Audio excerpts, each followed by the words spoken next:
আসসালামু আলাইকুম ভিউয়ার্স, কেমন আছেন সবাই? আপনাদের সবাইকে আমাদের চ্যানেলের নতুন আরেকটি ভিডিওতে স্বাগতম। আজকের ভিডিওতে আমরা এক্সপ্লেন করতে যাচ্ছি 1972 সালে মুক্তি পাওয়া একটি cinema the big bird cage. চলুন সরাসরি মূল ভিডিওতে ফেরা যাক। দ্য বিগ বার্ড কেজ সিনেমাটি 1972 সালে আমেরিকা ও ফিলিপাইনে মুক্তি পায়। সিনেমাটি শুরু হয় একটি ক্যাসিনোতে গান বাজনার মধ্য দিয়ে। এই ক্যাসিনোতে একদল দুষ্কৃতকারী ছিনতাই করতে আসে এবং তারাও তাদের সাথে গান বাজনা করে। তারপর সেখানে দেখা যায় এই সিনেমার প্রধান চরিত্র টেররিস্টকে। একে ঘিরেই এই পুরো সিনেমা। হঠাৎ করে অস্ত্রের ভয় দেখিয়ে ছিনতাই করতে থাকে দুষ্কৃতকারীরা এবং সেখান থেকে তারা টেররিস্টকে তুলে নিয়ে যায়। ছিনতাইকারী দলের প্রধান টেররিস্টের সাথে শারীরিক সম্পর্ক করতে চায় এবং সেজন্য তাকে জোর করতে থাকে এবং সে রাজি হয়ে যায়।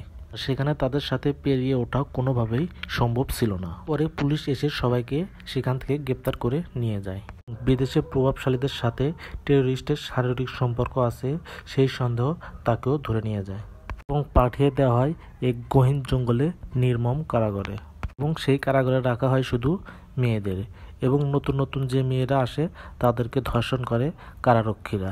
অন্যদিকে পুলিশের কাছ থেকে পালিয়ে আসে ছিনতাইকারী দলের প্রধান এবং সে জঙ্গলে খুঁজে বের করে তার দলের লোকজনদেরকে পুনরায় তার দলকে পরিচালনা করতে থাকে। দেখা যায় কারাগারে একটি দৃশ্যে যেখানে জেলারের সামনে উলঙ্গ হয়ে গোসল করতে বাধ্য করে, তার যাকে ইচ্ছে সে তাকেই ধর্ষণ করছে। এরপর আসামিদের প্রধানের সাথে সম্মুখীন হতে হয় টেররিস্টের। এই সিনে আমরা দেখতে পাই সেখানে সাজাপ্রাপ্ত মেয়েদেরকে দিয়ে বিভিন্ন ধরনের কাজ করিয়ে নেওয়া হচ্ছে এবং তার কিছুদিন পর সেখানে সরকারি কর্মকর্তা পরিদর্শন করতে আসে। তাদের বোঝানো হয় সেখানে সবকিছুই ঠিকঠাক চলছে।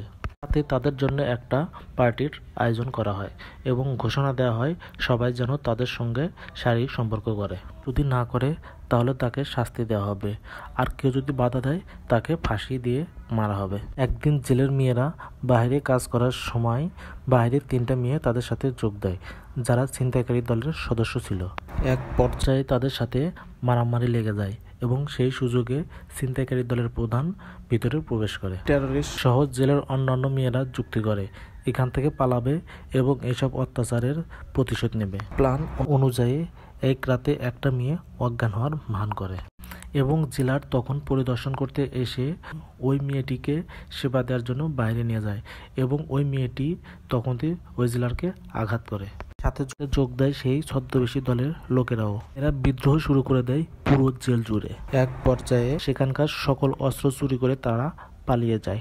পালানোর সময় তাদেরকে ধাওয়া করতে থাকে সেখানকার প্রহরীরা। পালানো মেয়েগুলোর মধ্যে একজনকে তারা গাছের সাথে বেঁধে পালিয়ে যায় এবং প্রহরীদের কুকুর এসে তাকে মেরে ফেলে। এক পর্যায়ে পালিয়ে যাওয়া মেয়েদেরকে খুঁজে পায় সেই ছিনতাইকারী দল। তারা তখন তাদেরকে উদ্ধার করে এবং উদ্ধার করে তাদেরকে লোকালয়ে পাঠিয়ে দেয় এবং এর মধ্যে দিয়েই সিনেমাটি শেষ হয়ে যায়। বন্ধুরা, কেমন লাগলো আজকে আমাদের এই ভিডিওটি কেমন লাগলো তা কমেন্ট করে জানাবেন।